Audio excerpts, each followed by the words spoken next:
Hello दोस्तों, स्वागत है आप सभी का आपके अपने चैनल दीप हिंदी ऑनलाइन संसार में। आज हम आप लोगों के लिए लेकर आए हैं हिंदी व्याकरण की कुछ प्रमुख परिभाषाएं। नंबर 1 है भाषा। भाषा मन के भावों तथा विचारों के आदान प्रदान का माध्यम ही भाषा कहलाती है।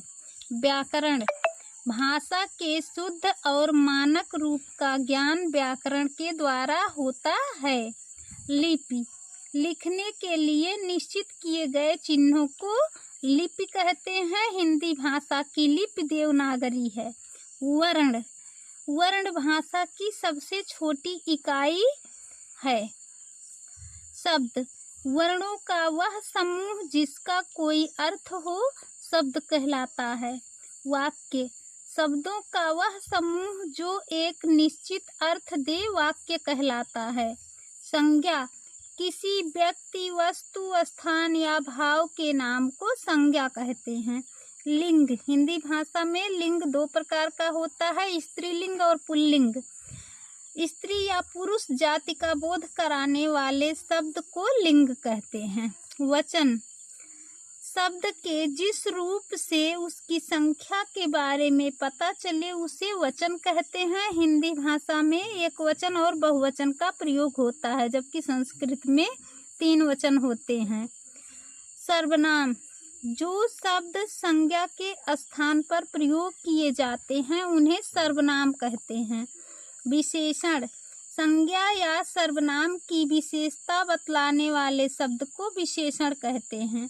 विशेष्य जिसकी विशेषता बताई जाए वे विशेष्य कहलाते हैं। क्रिया शब्द के जिस रूप से कुछ करने या होने का पता चलता है उसे क्रिया कहते हैं। काल क्रिया के जिस रूप से उसके होने के समय का बोध हो उसे काल कहते हैं। कारक वाक्य में संज्ञा या सर्वनाम तथा क्रिया के मध्य पाया जाने वाला संबंध ही कारक कहलाता है। विभक्ति कारक के चिन्हों को विभक्ति या परसर्ग कहते हैं।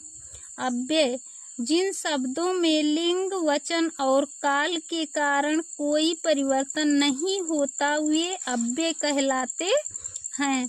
विराम चिन्ह पढ़ते और लिखते समय वाक्य में रुकने के लिए लगाए गए चिन्हों को विराम चिन्ह कहते हैं।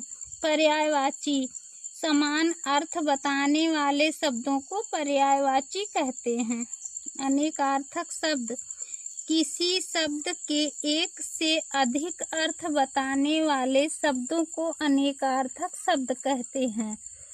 मुहावरा उस वाक्यांश को कहते हैं जिसके प्रयोग से अर्थ में विलक्षणता उत्पन्न हो जाती है। लोकोक्तियाँ जो पूरे वाक्य के समान होती हैं और अपना साधारण अर्थ छोड़कर विशेष अर्थ प्रकट करती हैं वे लोकोक्तियाँ कहलाती हैं। यदि आप लोगों को वीडियो पसंद आए तो लाइक व सब्सक्राइब करना ना भूलें। धन्यवाद।